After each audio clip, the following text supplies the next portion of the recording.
কলকাতার আইকনিক হলুদ ট্যাক্সির দিন শেষ। যে কোনো রং, যে কোনো মডেলের গাড়িকেই এবার ট্যাক্সি হিসেবে ব্যবহার করা যাবে। 4 চাকার এই যানকে বাঁচাতে নয়া উদ্যোগ পরিবহন দফতরের।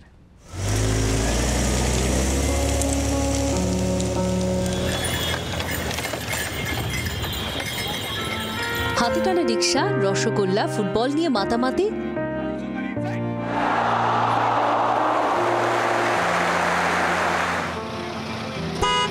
আর হলুদ ট্যাক্সি। কলকাতা বললেই ভেসে ওঠে এই 4 নাম। তবে এবার তালিকা থেকে বাদ যেতে চলেছে হলুদ ট্যাক্সির নাম।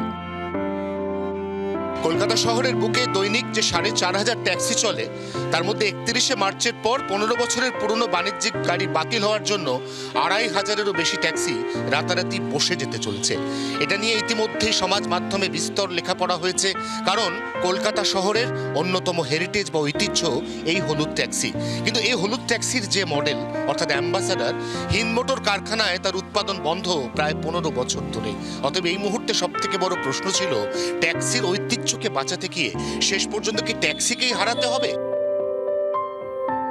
ঠিক সেই জায়গা থেকেই যুগান্তকারী পদক্ষেপ নিয়েছে রাজ্যের পরিবহন দফতর। নয়া নোটিফিকেশনে জানিয়ে দেওয়া হয়েছে, ট্যাক্সির রং হলুদ হতেই হবে, তেমন কোনো বাধ্যবাধকতা নেই। তুলে নেওয়া হয়েছে ট্যাক্সির আগে হলুদ শব্দটিও। রাজ্যের পরিবহন দপ্তরের প্রিন্সিপাল সেক্রেটারি বিজ্ঞপ্তি দিয়ে জানিয়ে দিচ্ছেন যে এবার থেকে 1989 সালের West Bengal motor vehicle act অনুযায়ী ট্যাক্সি শব্দের আগে যে হলুদ কথাটি রয়েছে, এই কথাটি উইথড্র করা হচ্ছে। অর্থাৎ ট্যাক্সির আলাদা করে আর কোনো রং থাকবে না। যে কোনো রঙের, যে কোনো মডেলের গাড়ি, ঠিক যেমন দিল্লি বা মুম্বাইতে কন্ট্রাক্ট ক্যারেজ বা ট্যাক্সি আকারে চলে, সেরকমভাবেই চলবে। নয়া নোটিফিকেশনে বলা হয়েছে, যে কোনো রঙেই নামানো যাবে বাণিজ্যিক গাড়ি। 4 চাকা ছোট গাড়িতে থাকবে না রঙের বিধি। ন্যূনতম 20 গাড়ি নামাতে হবে সংস্থাকে, জানাতে হবে পরিবহন দফতরকে। মিটার ট্যাক্সির ধাঁচেও নামতে পারে বাণিজ্যিক ক্যাব। পরিবহন দফতরের এই সিদ্ধান্তকে স্বাগত জানিয়েছে ট্যাক্সি সংগঠনগুলি।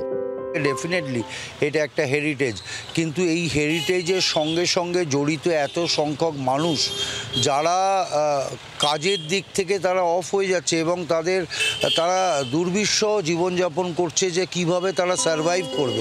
তবে রঙের বিধিনিষেধ না থাকলেও যথেচ্ছ যে কোনো রঙের গাড়ি রাস্তায় ট্যাক্সি হিসেবে নামানো যাবে না, জানিয়েছেন পরিবহন মন্ত্রী স্নেহাশিস চক্রবর্তী।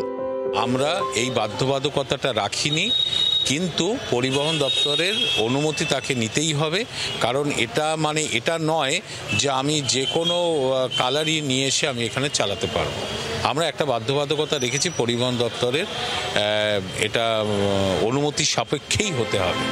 স্বাধীন ভারতে হলুদ ট্যাক্সির যাত্রা শুরু হয় 1962 সাল থেকে। সময়ের সঙ্গে সঙ্গে সেই ট্যাক্সি কলকাতার অন্যতম আইকন হয়ে ওঠে। ঐতিহ্যের সেই হলুদ ট্যাক্সি এবার বিলুপ্তির পথে।